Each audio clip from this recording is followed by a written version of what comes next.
Hi guys, me again. Quick review of the new Mercedes S-Class electric. This is the EQS 450 Plus. This is a 2024, brand new. This is black with black leather and brown wood interior with a grey suede on the doors. Lovely car. I've only driven it for the last probably half an hour. It had 296 miles on the full charge when I picked it up. Probably does, they think, closer to the 250, or probably less now because I've put it in sports mode. I've only got it for the day, so I thought I'll put it in sports mode and hopefully it'll charge, will last. The charge will last, hopefully. I think it will. I'm not going to be going any long distance.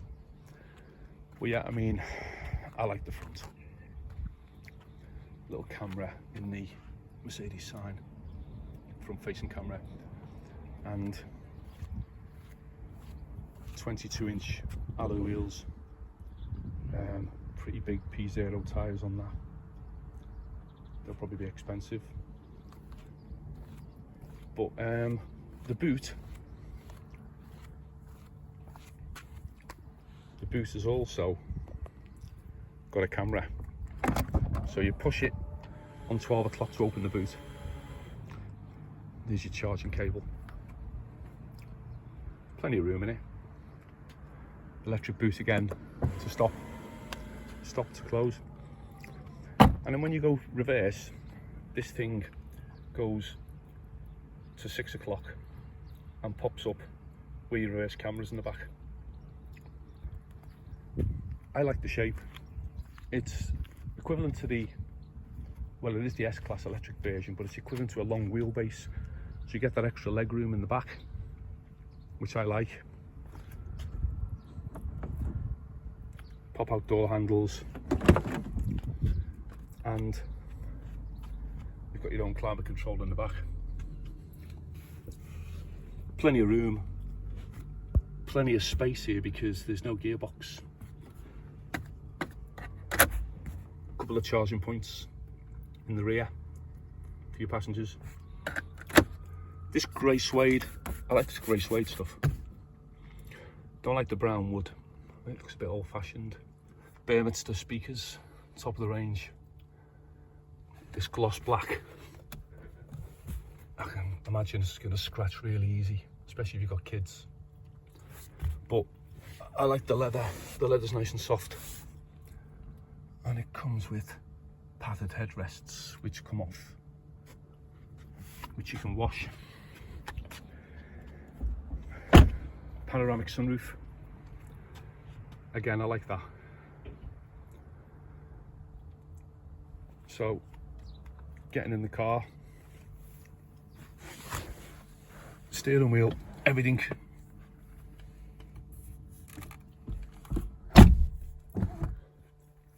So what I like about the Mercedes control is you can speak to it and it'll basically do all the stuff for you.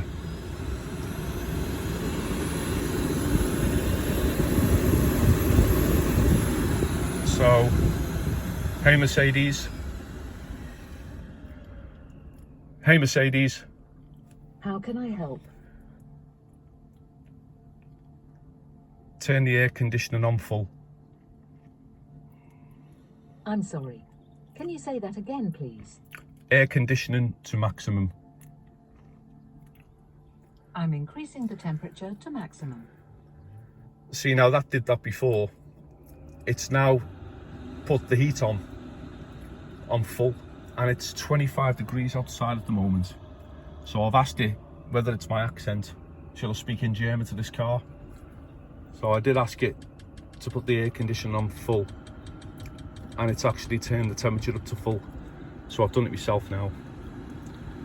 But this screen is, it's just like having an iPad at home.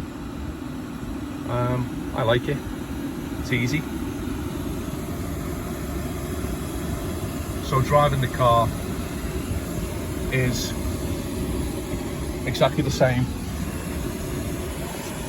as any electric car.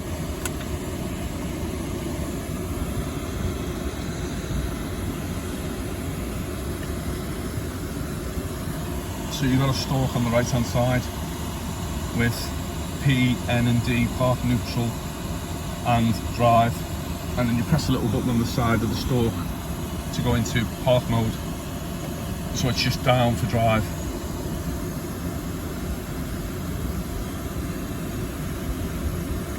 And what's nice about this car, I really like the head-up display is it called, where you can see your miles per hour and your bits and pieces from the mirror up onto the windscreen. Well, yeah, currently the temperature is 25 degrees, so I've got the air conditioner on full. I think the 0 to 60 in this is probably around 3.5 to 4 seconds. It is a quick car, but then you're going to use a lot more battery. So in the dealership, I was chatting to one of the sales managers, and this car was probably around the £125,000 mark. But then I went onto my phone and noticed the 12-month-old ones, exactly the same as this model, were going for around £60,000. And when I did mention to her, I said, is that right? Within 12 months time you lose half the value? She said, possibly. So she didn't say yes, she didn't say no, she said possibly. So I mean, I just can't imagine buying one of these, having it for a year, putting 20,000 miles in it or something, and then it's worth £60,000. And then she tried to sell me a PCP deal, which I suppose in a way, if you're doing low mileage, a PCP deal is going to be pretty easy to take one of these cars. A high deposit, the lesser the monthly fee. So you take a PCP deal over 3 years, for instance, and you give them, say, a £10,000 deposit, and they give you a future value of the car, what it's going to be worth after 3 years, providing you stick to the mileage they allow you. So I guess that might work for some people, but if you're doing sort of 30 or 40,000 miles a year, maybe it's not going to work. The car's going to be, depreciation's going to be crazy on it. I don't know how to open the front bit. I haven't looked, so I know it's a boot in the front, but I haven't got a clue, obviously, because there's no engine on electric cars. Little camera. It's nicely styled. I did step into one of the AMG, the E-Class AMG version of this. A lot more bits and pieces on inside, and it looked a lot more sportier, but it was really small, and that was still £125,000, which I think is crazy for an electric car, because these things are going to be disposable milk floats, you know what I mean? It's just going to depreciate so much. Every single electric car I've had and reviewed, when I've gone back to dealership, they tried to sell me the car at sort of 25-30% less than what it's been retailed at, because they just can't get these cars, because apparently Mercedes, especially, well, all of the electric car markets, and Mercedes just included, I've just been speaking to them, they've got to sell one in every 5 cars. It's got to be an electric car, so they're pushing these at the moment. They're not going to be for everybody, and charging anxiety people are getting, because you're on your way somewhere and you can't find a charging station, and when you do find a charging station, it's really difficult to go in and queue up if they're all full. People just don't want to do that, and obviously with petrol and diesel, you just go straight to the pump, fill up, 5 minutes, you're gone. But I'm not going to knock these electric cars, because they are good, they're just a waste of money. I've enjoyed every single one I've driven. It's just a shame. You know, they do say this one, the EQS Plus, the S-Class EQS Plus, this one that I've got now, it does say around 470 miles to a full charge, apparently. But the average is around 400 miles to a full charge, I've been told, if you drive sensible. I don't know, 400 miles, is that enough for most people? Possibly. Not for me. I just, you know, I can put a full tank of diesel in my car, 700 miles probably. So I don't know. Are these the future? What does everyone think? Are the government going to be pushing these on us shortly, 2035, when they're not supposed to be producing any more electric and petrol? Diesel and petrol cars? I don't think so. I don't edit these videos, guys, so it's just all off the top of my head. So if I make any mistakes, apologies. Would I buy one of these? No, not for the money. A 12-month-old one. I would buy one of these if I had a charging point fitted outside the house, if that was possible. It's easy if you've got a garage. I haven't. And if I had solar panels maybe on the roof, then I have spoke to people who've said then it does make sense, because then you can charge it overnight and it costs you like £5 or £10 to charge it from home. It takes about 12 hours. But my experience of going to these charging stations on the motorway, and they're just 45-minute charge on the motorway. It's some of the really expensive ones. I've paid 60-70 quid to charge the car for 45 minutes, and then I've gone in and had a McDonald's breakfast or had a coffee or whatever inside, and that's cost me another 10 quid or whatever. It's not cheap to charge these cars. I don't know what we're going to do in 2035 unless the government give us a massive incentive and say to everybody, we're going to give you a big lump sum towards your electric car, or they're going to give you some incentive to get rid of your car. And then, well, I don't know, because apparently I was speaking to an Australian guy the other day, and he was telling me about the Chinese electric cars.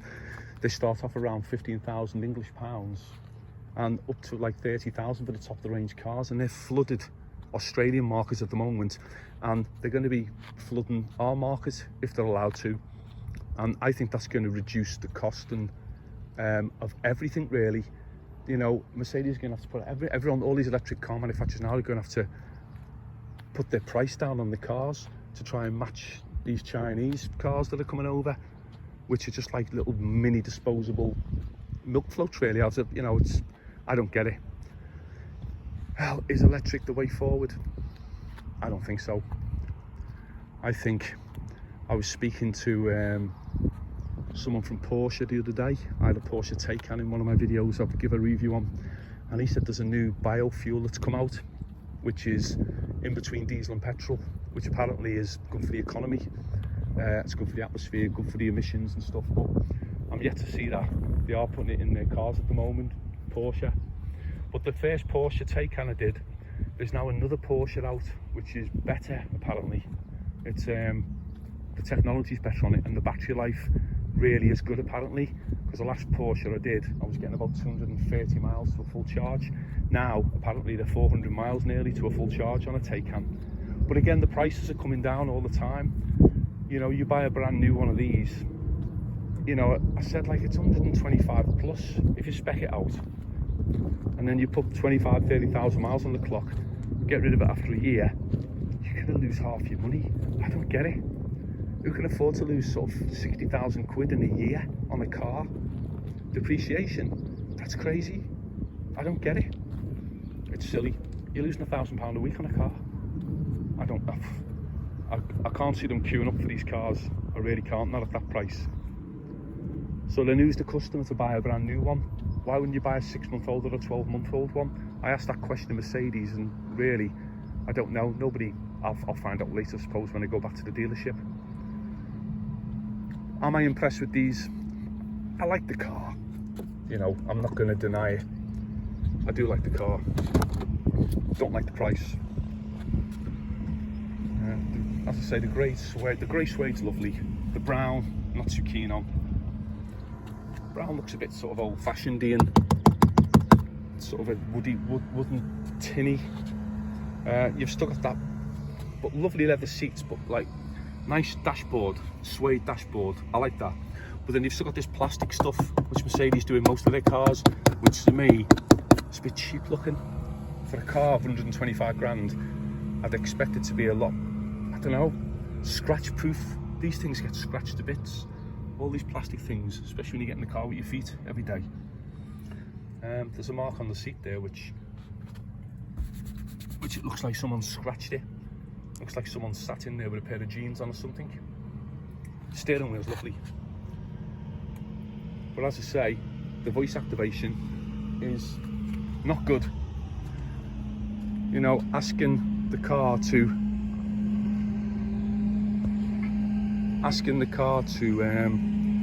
turn the air conditioning up to maximum, and it turned the temperature up to maximum. I did that earlier on when I left the dealership, and I was driving along squelching, trying to figure out how to press the buttons on the screen to try and lower the fan down because it was blowing hot air. So electric cars, okay. I'm gonna give this one back later today after having a couple of hours driving it, and I might take the AMG, the EQ out, which is the E-Class one, and that's the equivalent to like the old E63, which is now the 4 litre bi-turbo diesel, or bi-turbo petrol, whatever you call it. I think it's bi-turbo fuel, whatever it's called. Petrol, sorry, not diesel. So I might have a go in that, because that's obviously an E-Class. It's a bit smaller than this, but it looked really sporty inside, and had all the dials on the steering column, which is like what the AMG stuff's got on the E63s and the C63s. I think I might have a little go with that. That was roughly the same price, but obviously a lot smaller car. But this has got the big battery on. You can get a smaller battery which is a bit cheaper than this, £15,000 cheaper, and it gives you about 300 miles instead of 400. So they say in the brochure, but I think they just over exaggerate this mileage, and then they blame you when you don't get the mileage. They blame you for having all the stuff on inside, like the air conditioning, your lights at night. So really, I think they over exaggerate the mileage to try and sell these cars.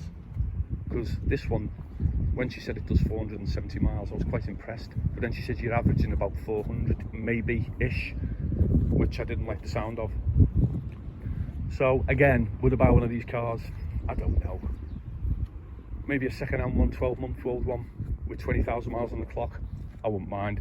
If it's going to be 50, 60 grand, then I suppose it's a decent car. But again, electric, anxiety range.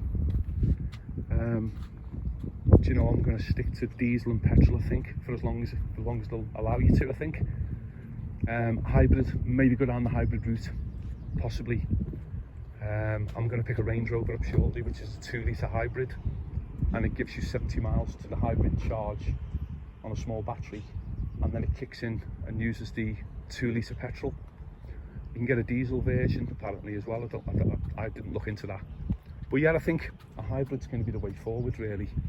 And I think Range Rover have only done that 80-mile hybrid incorporated in the car just to meet the government regulations.